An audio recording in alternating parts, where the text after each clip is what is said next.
أعوذ بالله من الشيطان الرجيم بسم الله الرحمن الرحيم السلام عليكم ورحمة الله وبركاته. Semoga tuan-tuan dan puan-puan selamat mendapat rahmat dan mendapat berkat daripada Allah Subhanahu wa taala. Alhamdulillahi rabbil alamin. Segala puji bagi Allah Tuhan sekalian alam. Wa bihi nasta'in ala umuri dunya waddin. Wassalatu wassalamu ala asyrafil anbiya'i wal mursalin wa ala alihi wa ashabihi ajma'in. Amma ba'd. Ayyuhal mu'minun ittaqullah usikum wa iyaya bitaqwallah faqad fazal muttaqun. Yang dihormati pengacara majlis, Tuan Imam kita, Tuan Imam kan tadi? Kan? Saya pasal duduk belakang tak perasan. Tapi dengar jelas suara imam, mikrofonnya sedap. Jadi suara imam pun dah sedap, tambah pula mikrofon lagi sedap. Rasa lebih khusyuk pula semayang.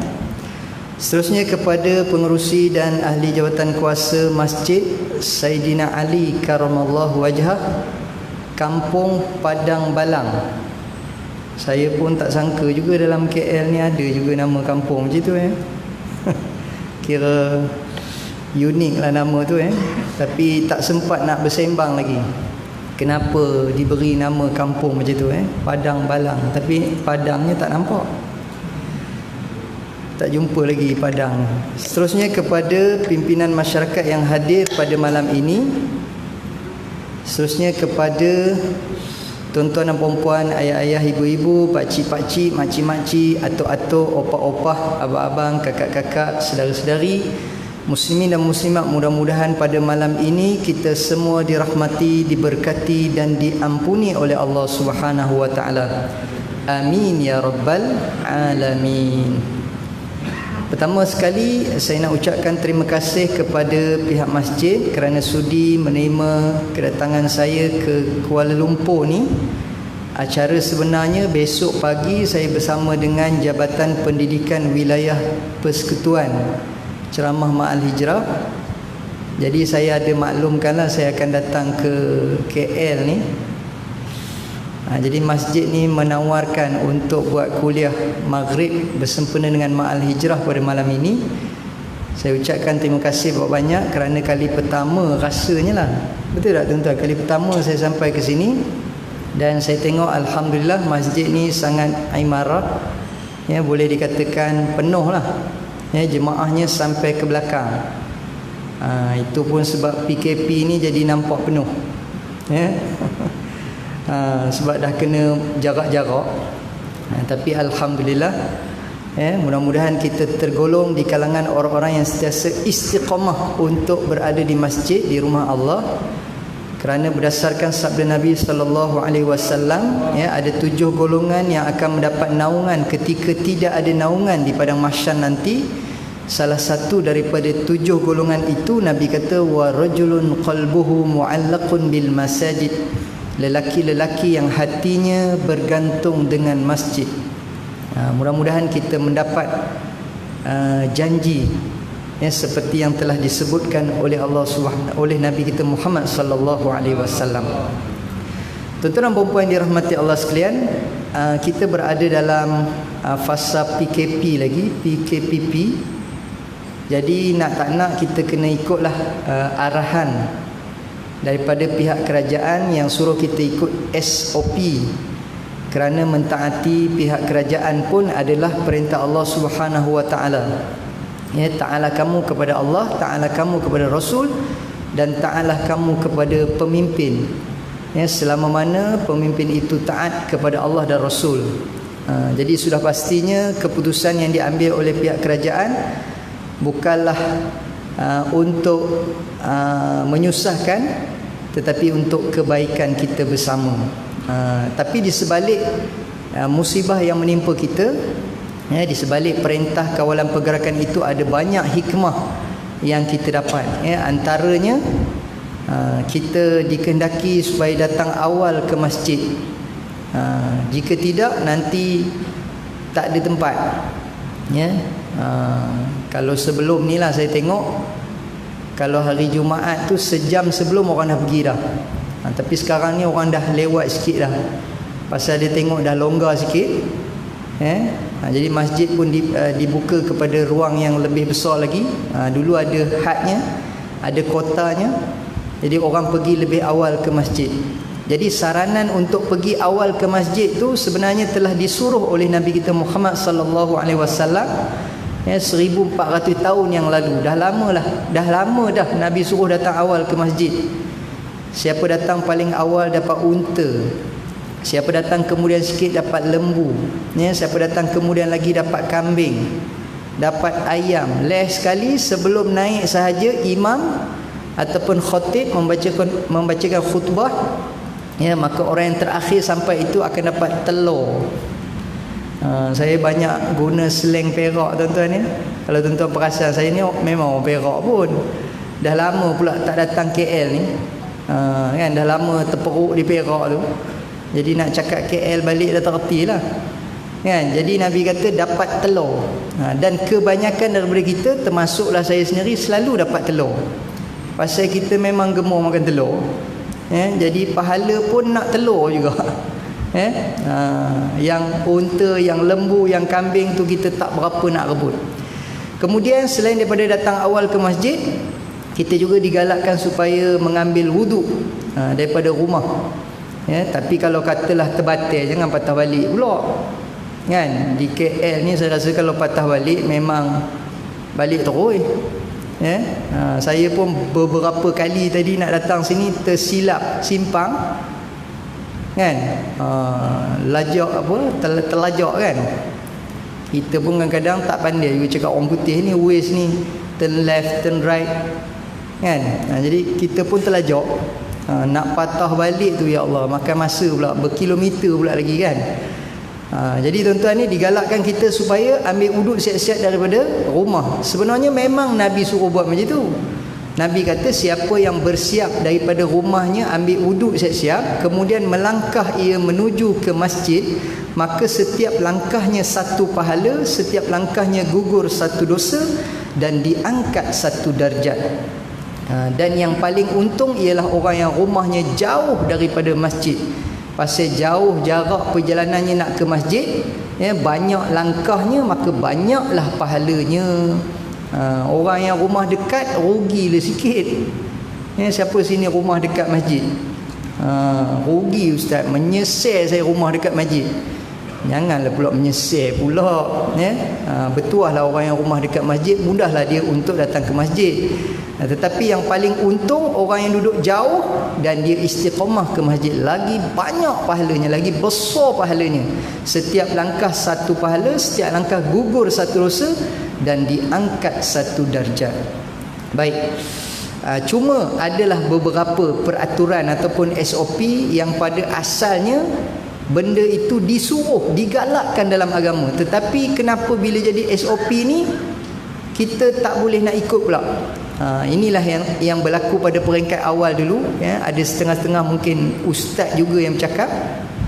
Dia kata yang penting kita takut Allah, jangan takut corona. Jangan takut kepada virus, kita takut Allah. Kenapa nak berdiri jarak-jarak? Kan? Kita kena rapat. Sebab Nabi suruh rapatkan saf, temukan bahu dengan bahu. Kaki kita maknanya kena bertemu dengan orang sebelah. Mana boleh jarak. Kemudian pula kita disuruh bersalam, tapi sekarang ni tak boleh salam pula. Main angguk je dah macam Jepun je. Kan? Benda yang asalnya disuruh, digalakkan, tetapi hari ini tidak dibenarkan ataupun tidak digalakkan. Jadi benda itu adalah untuk kebaikan kita. Kita menolak mudarat yang kecil demi untuk mengelakkan mudarat yang lebih besar. Baiklah, mudah-mudahan muqaddimah itu memberi manfaat dan pengajaran. Itu baru muqaddimah, belum start lagi. Ustaz ni start lambat pula. Dahlah kita kena berhenti awal. Isyak je kena berhenti kan. Ke boleh lajak sini? Boleh lajak? Kalau ustaz nak lajak, ustaz lajak lah. Nanti kena tangkap ustaz yang kena. Kami tak kena sebab ustaz yang pegang mikrofon. Jadi tuan-tuan ni antara hikmahnya juga. Ada jemaah katalah bagus juga PKP ni. Bila disyaratkan penceramah dia kena berhenti masuk isyak. Kalau lajak pun sikit je, 5 ke 10 minit je, bagus juga katanya. Saya kata kenapa bagus pula? Yalah sebab sama hari ni ustaz kalau dapat mikrofon lupa diri.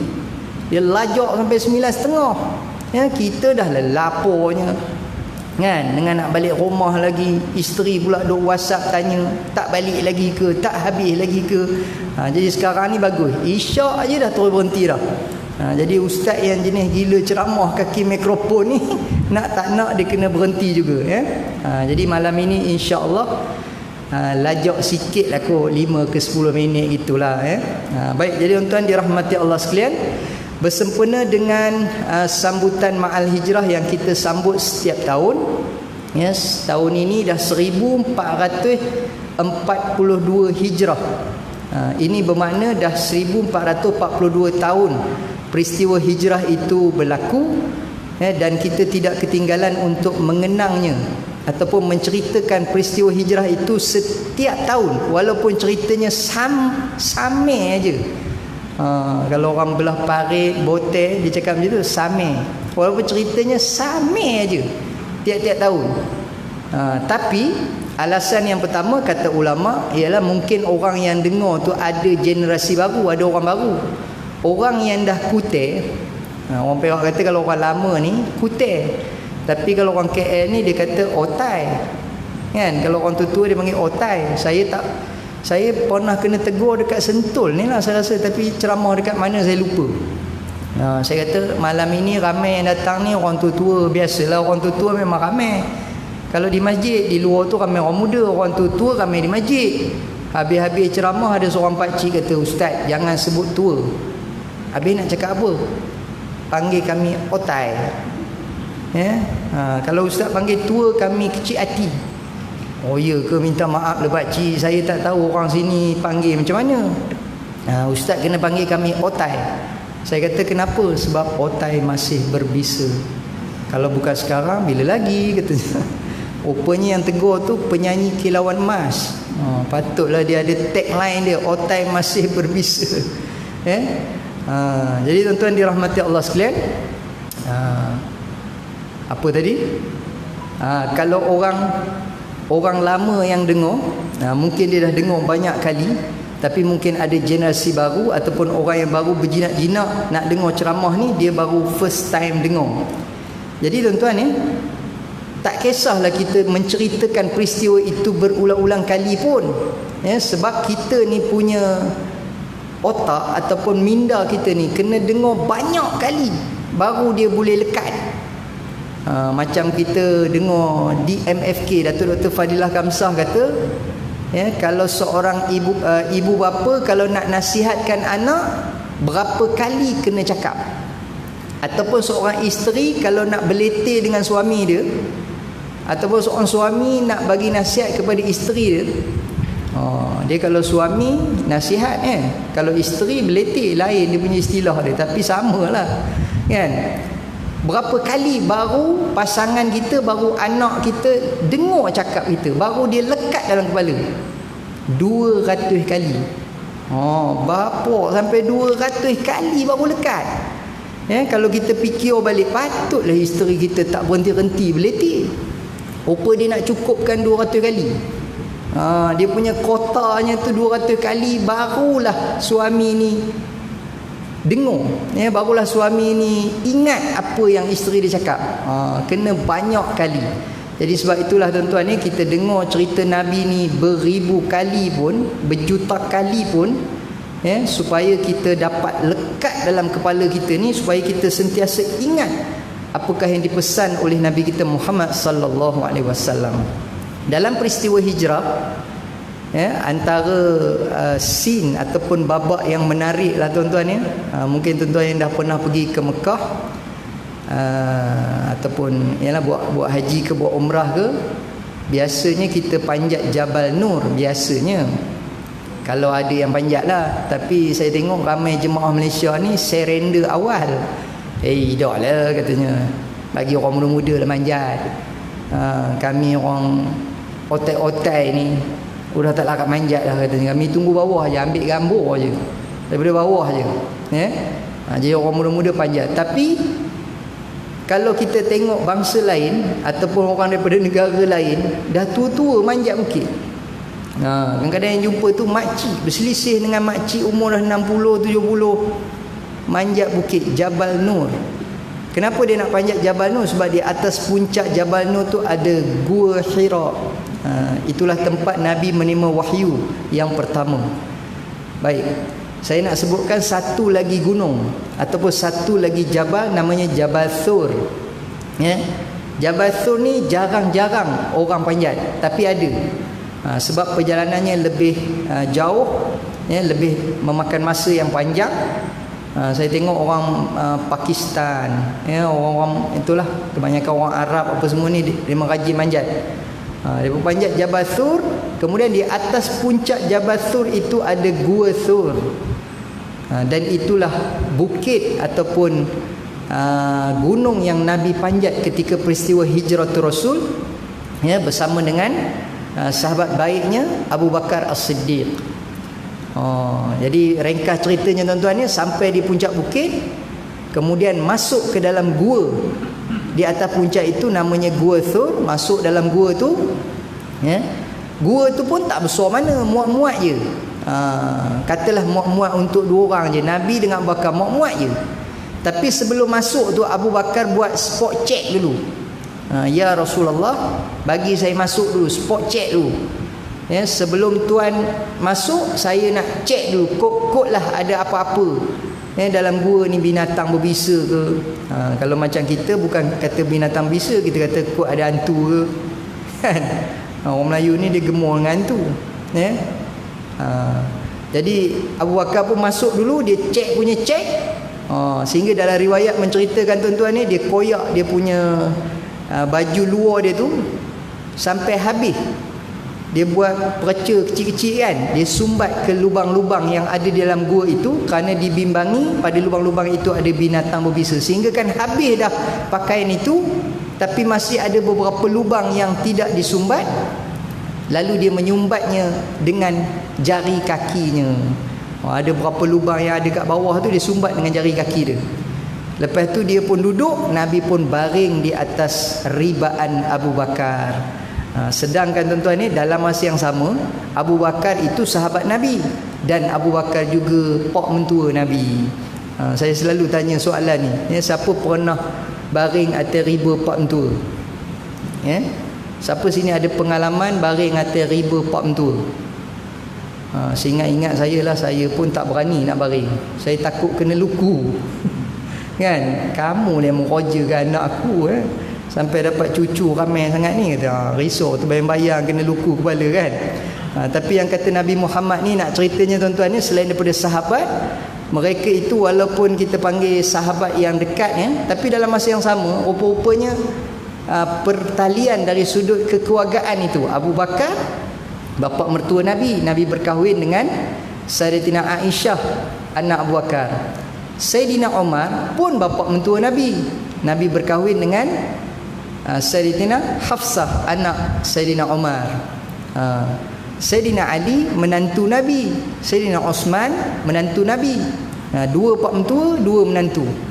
4 orang sahabat yang dipanggil kibarus sahabat, sahabat besar ni, mempunyai pertalian hubungan keluarga yang sangat dekat dengan Nabi. Baik. Jadi tuan-tuan dirahmati Allah sekalian, nak ceritanya di dalam gua tu, ketika mana Nabi tengah baring tu, tengah nyenyak tidur, kepenatan, tiba-tiba terasa di pipi Nabi ada air menitis. Lalu Nabi pun buka mata, terjaga. Air mana ni? Tapi Nabi tak cakap Perak lah kan, Nabi cakap Arab lah kan. Itu terjemahannya bahasa Perak. Air mana pula datang? Rupanya air itu datang daripada kelopak mata Abu Bakar. Nabi pun tanya, Abu Bakar kenapa menangis ni? Kalau kita lah tuan-tuan ya, kita akan kata dekat kawan kita lah kan, kita gemuk menyakat, ngada baru 2-3 hari tinggal bini udah toyok ya, udah teringat anak. Bukan pasal itu, kata Abu Bakar, saya menangis ni sebenar-benarnya, sebenar-benarnya dia nak cakap tu pun tak gamak. Sebenarnya apa?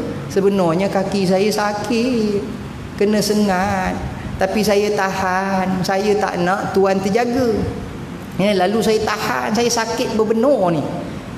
Kalau orang KL kata sakit gila lah. Orang KL ni dia suka tambah hujung dia gila kan. Orang Perak dia berbenar ya, kalau orang utara nak mampu, sakit nak mampu, sakit berbenar ni katanya ya. Jadi tuan-tuannya, Nabi pun dengan rasa cinta, kasihnya, sayangnya kepada sahabat, lalu Nabi kata, meh sini kaki tu, meh teman jampi. Ni yang kata dalam Islam ni ada jampi tuan-tuan ya. Dulu kita pernah lah dengar ada orang kata mana ada jampi-jampi mengarut jampi tu sebenarnya doa lah, doa tu jampi lah.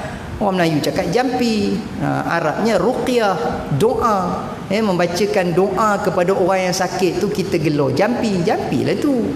Jadi Nabi pun bacalah doa, Bismillahi arqika min kulli syai'in yu'dhika wa min syarri kulli nafsin aw 'ainin hasid, Allahu yashfika bismillahi arqika.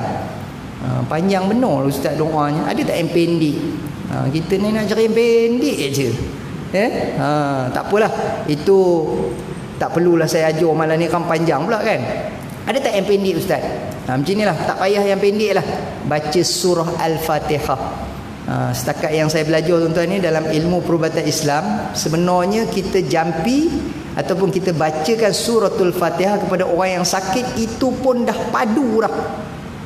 Budak-budak sekarang dia gemar cakap padu. Tuan-tuan biasa tak sini sebut padu? Padu Ustaz. Kita pun tak tahu apa benda yang padu. Hari tu saya ceramah dekat Perlis, ada satu universiti. Habis ceramah, budak tanya soalan. Ustaz, saya nak tanya soalan. Silakan. Ada kawan saya, dia semayang padu katanya. Saya kata semayang macam mana padu? Kan? Ada kawan saya, dia solat tu memang padu. Tapi walaupun dia solat dia padu, dia buat hubungan homoseks.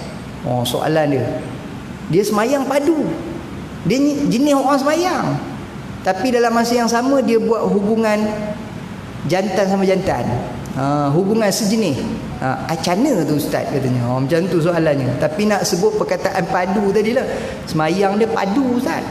Apa makna semayang padu? Saya terbayang semayang padu ni gamaknya waktu dia sujud dia melompat pun kan, ditanduknya sejadah. Itu kepadu. Maknanya semayang tak tinggal, semayang dia cukup ya, tapi dia buat maksiat. Macam mana tu? Pening juga nak menjawabnya ya. Jadi tuan-tuan dirahmati Allah sekalian, kata ulama, baca surah Al-Fatihah pun dah kira padu dah. Tuan-tuan kalau nak jampi isteri, nak jampi suami yang sakit, pegang di tempat yang sakit. Katalah isteri kita sakit kepala, bang sakit kepala bang, pening bang. Pening kenapa? Saya pening, macam-macam kerja buat, pening dengan abang lagi. Suami kata, meh sini, tadi abang baru lepas dengar ceramah, ustaz kata baca surah Al-Fatihah, ni abang nak test. Jadi suami pun minta izin, boleh tak abang pegang kepala? Dia cara dia tuan-tuan ya, adab dia, etika dia. Bila kita nak jampi ni, pegang di tempat yang sakit tapi kena minta izin. Yang meh abang pegang kepala boleh? Isteri kata, mengada abang ni selama hari ni merata pegang, tak minta izin pun. Malam ini nak pegang kepala pula minta izin. Dah ini pasal nak jampi, dia kena minta izin ya. Jadi suami pun baca surah Al-Fatihah. Lepas habis baca surah Al-Fatihah, ada syarat dia, kena ludah dekat tempat yang sakit. Kalau sakit kepala, kena ludah kepala. Boleh? Tanya dulu dengan isteri, boleh tak lepas abang jampi ni abang nak ludah? Dah itu dia punya syarat dia. Tapi tuan-tuan jangan potong saya punya ceramah ni, tak habis lagi. Maksud ludah di sini bukan ludah benar, bukan ludah betul-betul. Kadang-kadang ada yang dengar sekerat, oh ludah, balik dia terus praktis. Waladdallin, amin. Oh, siap tarik kahak sekali. Ui, ludahnya kepala isteri ni. Ya, isteri kata apa? Belenda-lendir ni bang. Itu kahak. Ustaz cakap lepas habis jampi ludah. Yang kahak ni, itu kebetulan. Ya, tengah ada kahak ni, kalau ada lagi padu katanya. Lagi cepat baik. Ya, itu sesat, menambah. Jadi Nabi ludah di tempat yang sakit dengan izin Allah, sembuh sakit kaki Abu Bakar. Kan? Dan sebenarnya yang saya nak highlightkan ialah tak lama kemudian datang musuh tuan-tuan. Betul-betul dah berada di hadapan pintu gua. Kalau nak diikutkan memang, kalau orang Perak kata mangkor lah. Memang tumpur lah, bukan kata mangkor lagi, memang tumpur lah. Memang habislah Nabi. Kan? Cuma mereka dah ada depan pintu gua, cuma tak tunduk aja, tak tongging aja. Kalau tongging sikit, nescaya mereka melihat Abu Bakar dan juga Nabi Muhammad sallallahu alaihi wasallam. Tetapi Allah tidak menggerakkan hati mereka untuk tongging. Kan? Apa dah tongginglah sikit. Punyalah malas nak tongging pun tak nak. Kan? Tapi Allah tak gerakkan hati mereka untuk tengok, maka mereka telah membuat keputusan, moh kita balik. Balik tak ada. Kenapa? Nak dijadikan sebab lagi, di hadapan pintu gua itu ada sarang laba-laba. Ya, Allah perintahkan laba-laba buat sarang. Kan? Kemudian katanya ada riwayat lain menyebutkan ada telur burung merpati bertelur pula atas tu. Kalau dah sarang laba-laba ada, telur pun ada. Ini memang tak ada orang lah ni, moh kita balik. Jadi tuan-tuan dirahmati Allah sekalian, nak ceritanya apa dia? Betapa peristiwa hijrah mengajar kepada kita payahnya, susahnya perjalanan kita untuk berubah, untuk jadi yang lebih baik ni mesti ada dugaan, mesti ada cabaran, mesti ada sedikit kepayahan. Jadi macam itulah kita tuan-tuan ya, dalam hari-hari yang kita lalui, sebenarnya kita nak berubah jadi baik ni mesti ada dugaan. Sama ada dugaan itu datang daripada diri kita sendiri, iaitu nafsu kita. Kerana nafsu kita memang cenderung mengajak kita buat benda yang tak baik. Innan nafsa la ammaratun bisu. Sesungguhnya nafsu itu cenderung nak ajak kita buat benda yang tak baik. Maka sebab itulah Nabi kata raja'na min jihadil asghar ila jihadil akbar. Kita ni balik daripada perang yang kecil, kita nak pergi perang yang lagi besar. Lalu sahabat kata, ya Rasulullah, tara perang yang baru kita balik ni pun dah patah riuk dah ni. Dah berdarah, dah luka ni, ramai yang syahid ni. Lepas ni ada pula perang yang lagi besar. Aja naya katanya. Lebih kurang gitulah maksudnya kan. Naya macam ni. Apakah perang yang lagi besar selepas ni? Nabi kata jihadun nafs, jihad melawan nafsu. Itu lagi besar. Kan? Tuan-tuan pernah tak dengar? Tak tahulah kok kita sendiri yang bercakap ataupun mak ayah kita dulu. Bila kita nak bangun pagi-pagi, bangun subuh, kan? Mak kata bangun, dah subuh. Kita bangun lah, yo, pukul berapa dah ni? Dah nak habis subuh dah ni. Kita buat bunyi lembu. Pasal kita minum susu lembu. Mak kita juga yang salah, dia bagi kita minum susu lembu. Dia tak bagi kita minum susu ibu secukupnya. Patutnya minum susu ibu ni 2 tahun. Tempoh penyusuan 2 tahun. Tapi mak kita mungkin kekeringan susu. Tak tahulah siapa yang minum. Mungkin ayah minum lebih. Jadi anak tak dapat. Jadi tuan-tuan ni kita pun minum susu lembu. Jadi bila dah besar, tu yang gemar bunyi lembu tu. Yo, bangun yo. Mak kita pun bising lah, kamu ni mak gerak bunyi lembu, mak gerak bapak kamu tadi bunyi kambing. Pasal orang dah besar-besar ni dia cerdik sikit tuan-tuan ni. Kita kan dah dewasa ni, kita gemar minum susu kambing. Tuan-tuan minum tak susu kambing? Tak minum. Orang sini tak layan susu kambing kan kita dah dengar ada penjelasan-penjelasan yang sebenarnya susu yang paling terbaik ialah susu kambing. Dia antara susu-susu binatang lah. Yang paling terbaik ialah susu kambing. Khasiatnya hampir tapi tak sama, hampir menyamai susu ibu. Kalau nak cerita daging pula, yang terbaik ialah daging kambing. Siapa yang tak suka, yang tak gemar ataupun yang tak boleh makan daging kambing, memang manusia yang paling rugi sekali. Tidak lah, saya tak boleh Ustaz, kambing saya tak boleh. Kenapa? Pernah makan ke? Tak pernah. Tapi orang kata tak elok, darah tinggi.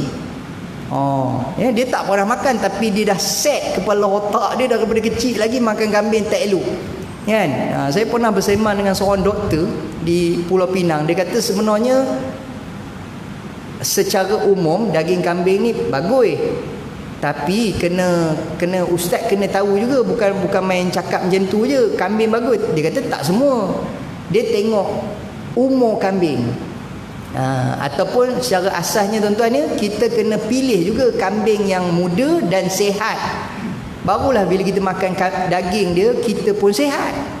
Tapi kalau kita makan kambing yang tua, dia kata kambing yang dah liat dagingnya, kemudian kambing tu pula dah ada penyakit, ada kencing manis, darah tinggi. Kambing pun ada kencing manis, kambing pun ada darah tinggi juga, kambing pun ada gaut juga. Kalau kita makan kambing yang dah tua, kemudian yang berpenyakit, macam mana nak sihatnya? Oh betul juga doktor. Dia kata kena makan daging kambing yang elok, yang baik, yang sihat, yang muda. Baik, ke mana pula cerita kambing pula masuk? Cerita susu tadi Tapi macam mana pergi cerita susu pula Saya pun dah lupa dah. Nak gerak tadi. Bangun pagi-pagi, mak kita gerak, kita buat bunyi lembu. Lepas tu mak kita geram.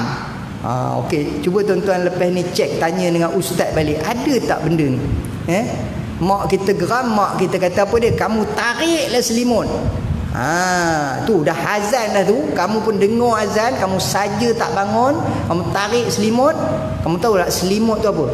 Selimut tu umpama kulit babi, mak kita kata. Kan?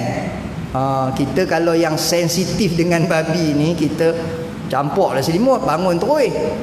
Tapi ada orang sadin aja. Mak, babi pun babi lah mak. Janji nak tidur, dia tak kisah. Babi pun babi lah katanya. Yang itu tak tahulah apa jenis hatinya. Maknanya nafsu dia tak dapat nak tewaskan, tak dapat dia nak kalahkan nafsu dia untuk bangun solat subuh berjemaah. Kadang-kadang itulah di antara cabaran dan dugaan kita tuan-tuan ya, nak melawan nafsu kita untuk bangun, kemudian nak pergi pula ke masjid untuk solat berjemaah di masjid. Itulah antara dugaan yang besar. Okey, yang pertama tadi dugaan dari segi nafsu, kemudian dari segi syaitan. Yang ini musuh yang kita tak nampak, tapi dia musuh yang Nabi kata inna syaitan lakum aduwwum mubin, sesungguhnya syaitan itu musuh kamu yang nyata. Kita kata bila pula nyatanya, nampak pun tidak. Memang kita tak nampak syaitan, tetapi Nabi dah bagi tahu siap-siap syaitan tu ada dan dia adalah musuh kamu. Jadi jangan ikut wala tattabi'u khutuwatis syayatin, jangan ikut jejak langkah setan. Nabi kata jangan ikut. Macam mana kita nak tahu jejak langkah dia ustaz? Nampak pun tidak. Itu yang kita kena mengaji, itu yang kita kena belajar. Di mana setan tu berada, macam mana setan tu boleh masuk dalam badan kita. Benda-benda tu kita kena belajar. Dengan belajarlah baru kita tahu. Dan apakah senjata-senjata yang boleh menahan ataupun mendinding kita daripada terkena gangguan-gangguan syaitan. Dan syaitan ni adalah makhluk yang tidak pernah berputus asa untuk menyesatkan kita. Dan dia sendiri minta izin dengan Allah Subhanahu Wa Taala, wahai Tuhan, saya nak minta dua. Allah kata apa dia? Yang pertama nak minta panjang umur. Allah kata okey, diluluskan ila yaumil waqtil ma'lum, tetapi pada satu tempoh yang ditentukan. Maknanya setan ni umur dia tak mesti sampai hari kiamat. Dia boleh mati pada keadaan-keadaan tertentu. Tapi kebiasaannya ataupun secara umumnya umur dia panjang. Itulah yang kita selalu gelar saka tu. Saka itu ialah jin ataupun syaitan yang diwarisi daripada keturunan kita. Daripada dia sebelum onyang apa? Kalau tak silap saya onyet. Tak tahu orang sini panggil apa. Dia sebelum onyang onyet. Onyet turun kepada onyang, turun kepada opah kita, turun kepada mak ayah kita, kemudian turun kepada kita. Jin yang diwarisi tak mati-mati. Sedangkan keturunan kita dah 7 keturunan mati. Setan tu tak mati-mati. Itu yang biasanya kita panggil saka. Panjang umur setan. Dan dia tak pernah berputus asa untuk menyesatkan kita. Dan permintaan dia yang kedua, dia kata, aku nak sesatkan anak cucu Adam sampai hari kiamat. Allah kata lulus. Rupanya Allah juga yang bagi. Allah yang izinkan. Boleh. Tapi Allah kata boleh tapi. Apa dia? Allah kata tapi kamu tidak boleh menyesatkan hamba-hambaku yang ikhlas.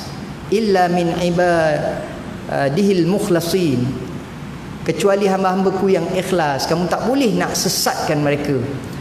Jadi jawapan daripada cerita itu ialah nak tak nak untuk melawan syaitan, untuk mengeluarkan kita daripada hasutan syaitan, godaan syaitan, kita kena ikhlaskan diri kita dalam melakukan amal ibadah kepada Allah Subhanahu wa taala. Jadi yang kata setan ni tuan-tuan ni tak ada yang nampak. Jangan ada siapa mengaku, ustaz, saya nak bagi tahu dengan ustaz ni, saya sebenarnya lagi hebat daripada ustaz. Kenapa pula?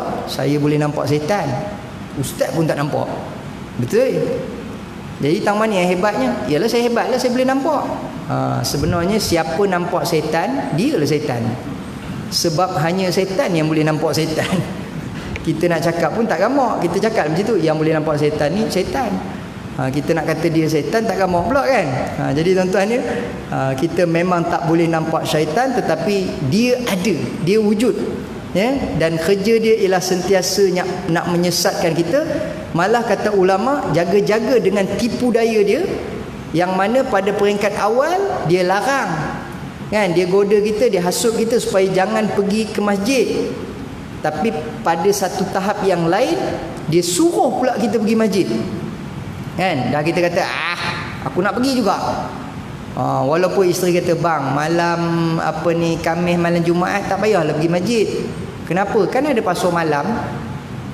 Ni setan yang kedua juga. Sebab kata ulama, manusia juga boleh digelar syaitan. Bukan kata syaitan makhluk yang lain. Manusia juga boleh dikategorikan sebagai makhluk yang bernama syaitan.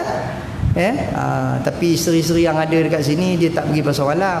Pasal dia pun datang sekali kan. Abang jangan pergi masjid malam ni, pergi pasar malam. Abang bukan tak tahu, malam ni seminggu sekali pasar malam. Masjid tiap-tiap hari ada kuliah. Jadi malam ini tak payah. Jadi suami ni pun yang jenis taat isteri, dia kata okey baik, kita pergi pasar malam. Jadi gagap pula dengan isteri kita kan. Kita takut pula kepada isteri kita. Jadi tuan-tuan dirahmati Allah sekalian, itu godaannya daripada nafsu, daripada syaitan. Dan banyak lagi lah kalau nak cerita godaan-godaan yang lain untuk menjauhkan kita daripada berubah menjadi lebih baik. Maka sebab itu kata ulama tuan-tuan, sebenarnya nak berubah ni bukan nak suruh jadi baik sangat dalam masa yang singkat. Baik sedikit demi sedikit. Hari ini baik daripada semalam. Siapa yang hari ini sama macam semalam, rugi. Hari ini siapa yang teruk daripada semalam, celaka. Hari ini siapa baik sikit daripada semalam, itulah orang yang bahagia. Maknanya baik sikit daripada semalam pun jadilah. Bukan nak terus berubah jadi baik 360 darjah. Nanti orang kata buang terbiat pula. Biasanya orang buang terbiat ni tak lama, 3 kali Jumaat je lagi katanya. Aku tengok si Yop tu lain macam je sekarang ni. Dengan dah lah jarang-jarang datang masjid, tiba-tiba pergi pula berjubahnya, dengan beridaknya, dengan berobatnya, lain macam mana perubahannya. Biasanya tak lama ni kalau orang buang terbiat ni. Jadi orang kata buang terbiat pula, berubah sedikit demi sedikit kan. Kalau asalnya sebelum ni kita datang jenis pakai baju t-shirt, jenis pakai seluar jean, kadang-kadang orang masjid juga satu hair. Tengok orang macam tu pandang macam ini nak mencuri tabung ni. pakai seluar jin. Oh, kita pandang budak-budak yang pakai seluar jin ni budak jahat. Orang yang pakai seluar slack, baju t-shirt ni nampak macam jahat. Kan, orang yang pakai serban, yang berjubah tu yang baik. Padahal ada juga pernah tersebar dalam satu rakaman CCTV pakai jubah, tapi dia curi tabung. Curinya tabung masjid masuk dalam jubah. Ada juga perempuan yang berjubah curi susu dekat supermarket pun ada juga, pakai jubah juga kan. Dia nak berselindung dengan dia punya pakaian dia kan. Jadi tuan-tuan ni kalau pakai pakaian yang macam tu, kita raih kalau boleh je pakai seluar jin, dia menutup aurat. Tapi kita halau pula balik. Kenapa pakcik kamu pakai seluar jin? Tak boleh ke? Tak boleh, jin tak ada seluar. Kamu dah pakai seluar dia katanya. Pula kamu kena pakai kain pelekat, baru boleh. Dah azan lah boleh lajak sikit kan? Ke kena azan? Boleh terus jadi kita layan macam tu pula, menyebabkan orang-orang muda ni dia jadi macam terbantut nak datang masjid.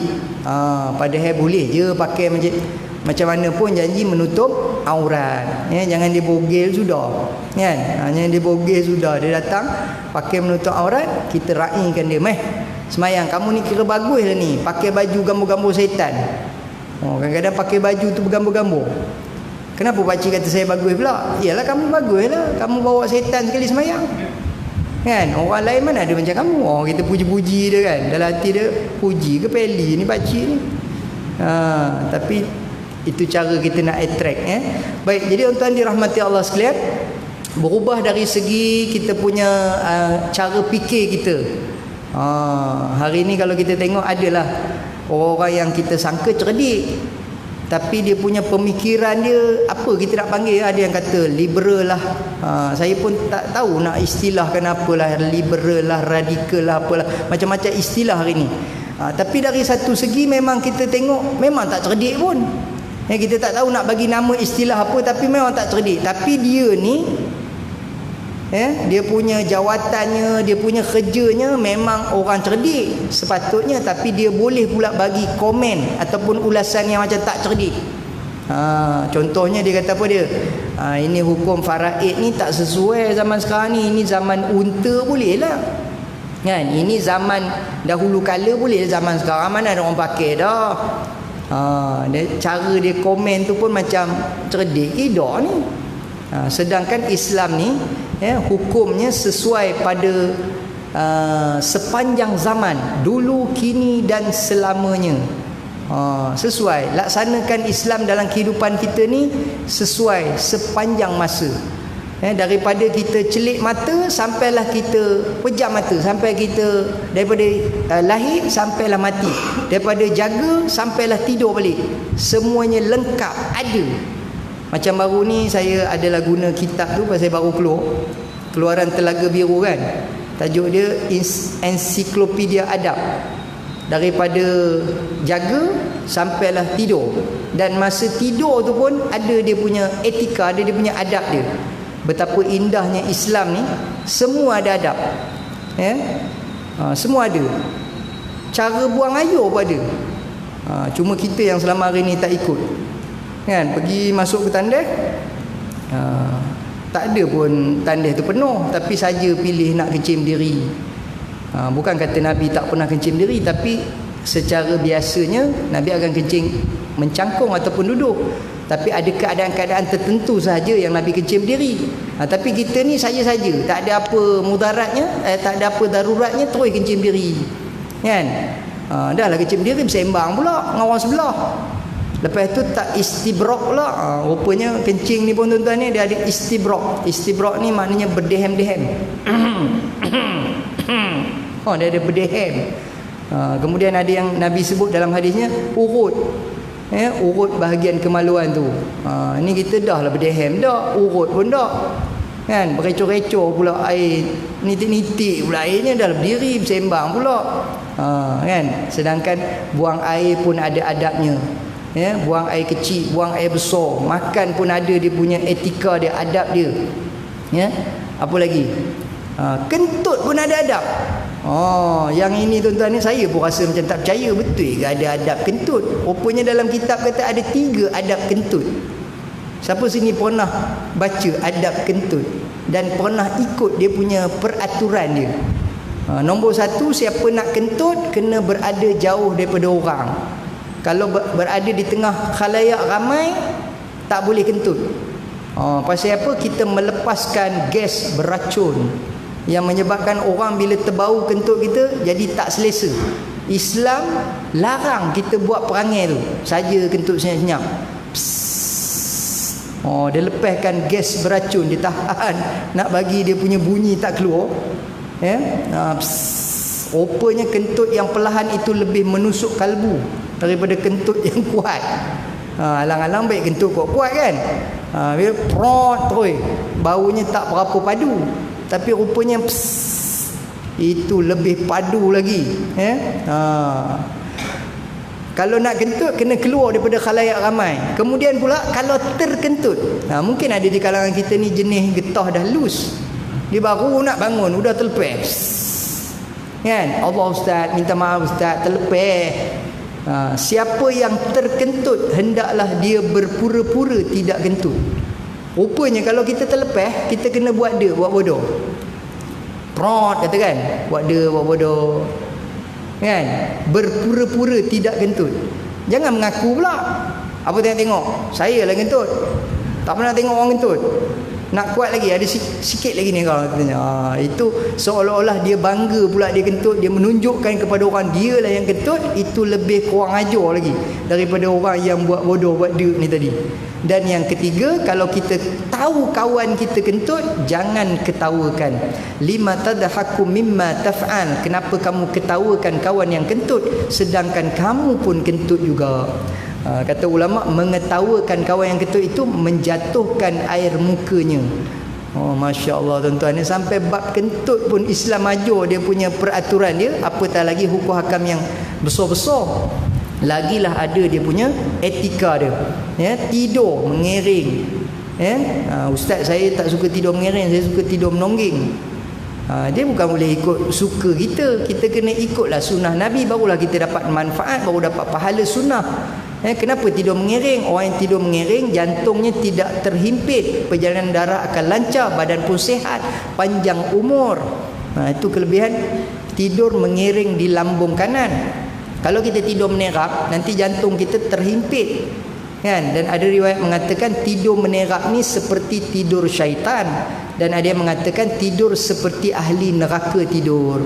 Tapi kata ulama, bukan maksudnya ahli neraka ni kerjanya tidur je dalam neraka. Dah, dia diseksa dalam neraka dalam keadaan mukanya tersembam ke lantai, seperti orang tidur menerap. Ahli neraka ni setiap saat diseksa dalam neraka. Jadi dia tak tidur sepanjang masa kena seksa, tapi terseksa dalam keadaan tersembam mukanya ke lantai. Sampaikan bab tidur pun Islam ajar dia punya peraturan, apatah lagi peraturan yang besar-besar. Lagilah Islam ajar kita tuan-tuan ni, dan kita kena ikut saja apa yang telah diajarkan oleh agama kita. Nescaya ada banyak kebaikan yang kita akan dapat. Baik, sikit lagi kesimpulan. Jadi tuan-tuan dirahmati Allah sekalian, kita dah berhijrah jauh dah. Tinggal lagi 2 destinasi sahaja yang kita belum pergi lagi. Kalau ikut tajuk malam ni apa dia tuan-tuan ni? Tajuknya pun baru nak sebut, ubah ataupun rebah. Kita takut destinasi kita yang 2 lagi ni rebah. Kan? Apa dia? Kita dah pergi, kita dah datang daripada alam arwah, kemudian kita dah pergi ke alam rahim, rahim ibu kita. Walaupun ayah kita nama Rahim, tapi bukan rahim ayah kita. Walaupun ayah kita nampak pun macam orang mengandung juga. Kan? Tapi itu bukan mengandung, itu buncit. Kan? Kemudian kita masuk ke alam yang ada sekarang ni, alam dunia, alam syahadah, alam penyaksian. Tetapi sementara, cuma Nabi bagi dia punya guide. Nabi kata a'mar ummati ma baina 60 wa 70. Umur umat aku ni lingkungan 60-70. Jadi tuan-tuan ni, kalau ada yang umur dah dekat-dekat nak masuk dalam kawasan itu, kan, ustaz saya ni baru lepas pencen, dah masuk tu. Kan? Kan bencin 60. Dia dah masuk dalam kawasan kemalangan maut namanya. Nak sebut pun tak gamak, tapi alah ustaz berani dia cakap dia muda lagi. Jangan perasan pula. Orang yang muda-muda hari ni pun ramai yang meninggal. Meninggal ni macam-macam sebab lah. Macam baru ni tuan-tuan ni muda-muda lagi, dah meninggal, kena COVID. Tapi pula janganlah kita bersangka buruk. Tengok meninggal kena COVID, itu jahat lah tu. Padahal dalam hadis Nabi kata apa dia? Siapa yang terkena wabak kemudian dia sabar dengan ujian yang Allah timpakan kepada dia, maka matinya syahid. Kita ni suka bersangka buruk. Orang yang kena tu jahat tu pada muka. Kan? Ada ustaz kena, orang baik kena, orang jahat pun kena, semua orang kena. Tapi orang beriman, kata Nabi, yang kena sabar. Ini ujian Allah Subhanahu Wa Taala, maka mati dia syahid, mati terkena wabak. Jadi ada banyaklah punca kematian kita pada hari ini. Orang muda-muda pun mati, kanak-kanak pun mati, tetapi orang tua dah tentu mati. Tak ada pula lepas ni ustaz saya ni kalau ikutnya saya akan patah balik jadi muda. Tak ada pasal. Jangan perasan, memang takkan patah balik jadi muda, melainkan lepas ini ialah waktunya menunggu saat kematian. Tapi ustaz, saya rasa saya kena mengamalkan gaya hidup sihat. Sebab saya tengok ada orang umur dah 90 lebih tak hati pun, contohlah kan, ada orang umur 100 lebih tak hati pun, mungkin dia mengamalkan gaya hidup sihat kot. Dah ditentukan macam itu umurnya, ada lagi. Bukan kata dia takkan mati, dia akan mati juga walaupun dia mengamalkan gaya hidup sihat. Ada orang pagi bersenam, lepas tu korang pukul berapa entah kayuh bersikar pula, lepas tu korang dia manjat bukit pula, lepas tu entah sampai ke malam bersenam je. Malam senam apa pula ustaz? Bersenam mati-kati, namanya senaman harimau. Ini senam betul-betul tuan-tuan. Tuan-tuan jangan fikir orang lain pula. Ini betul-betul punya senaman, senaman harimau. Kan tuan-tuan tahu dia kena kepakkan peha tu kan. Itu namanya senaman harimau. Betul. Dia ada mencakor-cakor dinding ke apa kan. Sampai ke malam bersenam, tapi mati juga walaupun dia sehat. Berpeluh, malam-malam berpeluh. Lepas tu kalau cerita makan ni memang tak adalah makan benda-benda yang merapu ni, tak ada. Makan makanan seimbang. Lepas tu disupport pula lagi dengan suplemen. Ustaz sebut je apa jenis suplemen yang saya tak makan. Yang murah memang saya tak makan. Saya makan mahal je. Tapi mati juga. Mati juga. Firaun yang umurnya panjang, walaupun kita selalu dengar dia raja yang zalim, yang kejam, tak pernah batuk lah, tak pernah sesema lah, tak pernah sakit, tak pernah apa pening pun tak pernah, tapi akhirnya mati juga. Jadi di mana sahaja kita berada, kita pasti akan mati. Dan bila kita mati, berpindah kita ke alam barzakh, alam kubur. Barzakh itu artinya dinding, tidak ada komunikasi, terputus hubungan. Walaupun kita duduk dalam kubur tu, bukannya jauh mana pun. Patutnya anak kita boleh datang tiap-tiap minggu tanya, "Bah, apa khabar bah? Nampak gayanya minggu ni teruk kena smackdown ni." Kan? Kamu bawa kalau apa-apa ubat ke apa ke kan, tolonglah sapu-sapukan sikit, ayah kena berdaya dengan malaikat ni. Teruk ni kan. Padahal bukan jauh pun, 6 kaki je. 6 kaki dalam, 3 kaki lebar kan. Tapi barzakh, terputus komunikasi. Yang hanya boleh dengar ni Nabi kata binatang melata.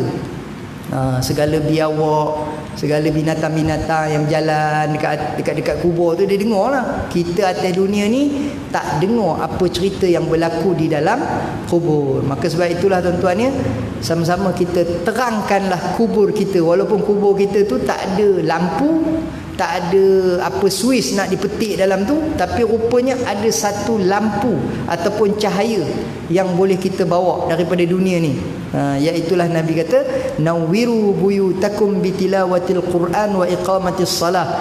Serikan, cahayakan rumahmu dengan membaca Al-Quran dan juga mendirikan solat. La taj'alu buyutakum qubura. Jangan jadikan rumah kamu seperti kubur.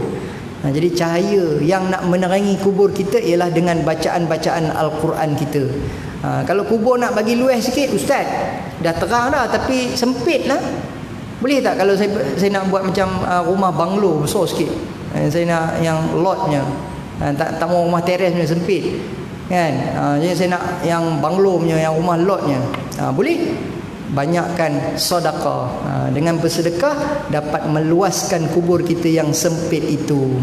Rupanya boleh di alam kubur nanti nak bagi terang, nak bagi luas kubur kita dengan cara membaca Al-Quran, solat, sedekah dan amalan-amalan baik yang kita lakukan. Dan yang terakhir sekali tuan-tuan, ni leh ni betul-betul leh punya ni ya, iaitulah kita akan berpindah ke alam akhirat. Nama pun akhirat, alam yang terakhir sekali. Tidak ada lagi alam selepas itu.